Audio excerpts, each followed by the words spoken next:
अस्सलामुअलैकुम वरहमतुल्लाहि वबरकातुहू। मोहतरम प्यारे नाज़रीन इकराम, उम्मीद करता हूँ कि आप खैरियत वाफियत से होंगे। अल्लाह तबारक व तआला की ज़ात से उम्मीद है कि आप खैरियत से होंगे। मेरे दोस्तों, आज मैं मुफ्ती सलमान नज़ीर साहब किबला के ताल्लुक से कई दिनों के बाद आज आप लोगों के दरमियान हाजिर आया हूँ।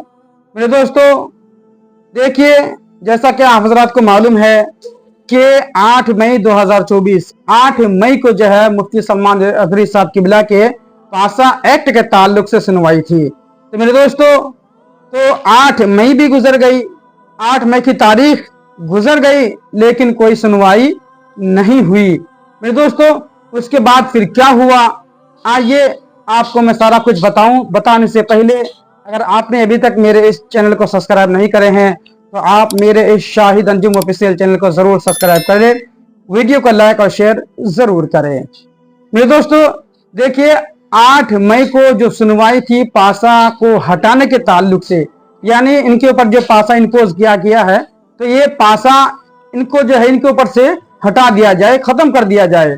जो अर्जी कोर्ट में पेश किए थे तो जज साहब ने जो है इस अर्जी को खारिज कर दिया, यानी रद्द कर दिया। दोस्तों, के उसके बाद फिर क्या हुआ 8 मई के बाद?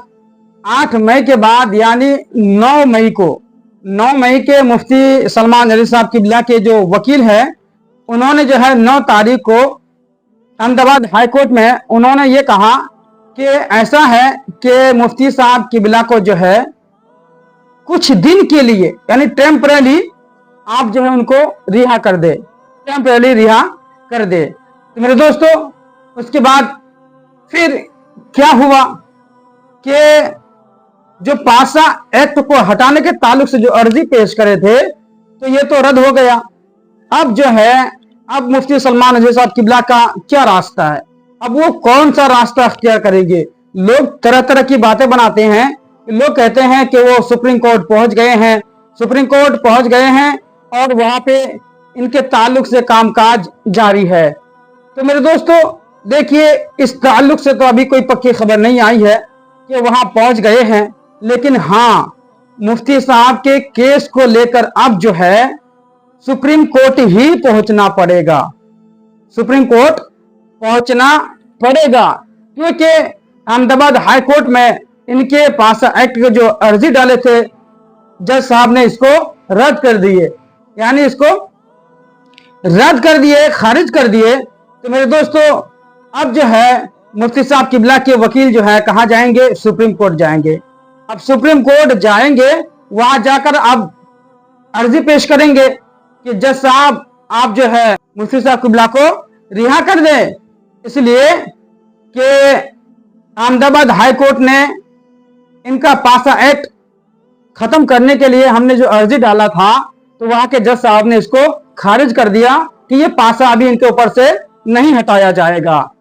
तो अब वो सुप्रीम कोर्ट क्या कहेंगे कि आप पहले अपने जिले के जो हाई कोर्ट है आप वहां जाए, अपने जिले के जहां वो वहां के हाई कोर्ट है आप वहां पे जाए। तो मेरे दोस्तों, अब जाहिर सी बात है कि यहां पे जब अर्जी खारिज कर दिया गया, पासा एक्ट के अर्जी को रद्द कर दिया, तो अब यहां से कैसे इनको रिहाई मिलेगी?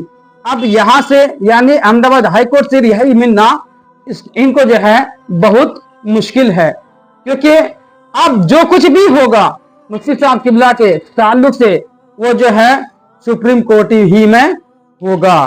तो जो है अब मुफ्ती साहब किबला के वकला हजरात जो है सुप्रीम कोर्ट पहुंचेंगे। अब वहां पहुंचने के बाद अब देखिए दोस्तों, आप लोगों को मालूम है कि अभी लोकसभा इलेक्शन का दौर चल रहा है, इलेक्शन का दौर चल रहा है। तो मेरे दोस्तों, अब 4 जून को जो है ये रिजल्ट आना है लोकसभा इलेक्शन का।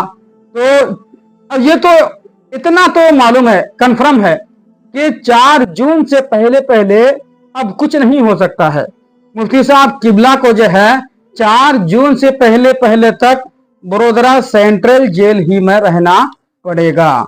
क्योंकि जब तक ये इलेक्शन खत्म ना हो जाए, जब तक रिजल्ट ना आ जाए, तब तक कोई भी कार्रवाई नहीं हो सकती है, क्योंकि रिजल्ट आने के बाद ही कुछ हो सकता है। तो मेरे दोस्तों, अब जो कुछ भी होगा मुफ्ती साहब किबला के ताल्लुक से अब सुप्रीम कोर्ट ही के जरिए हो सकता है।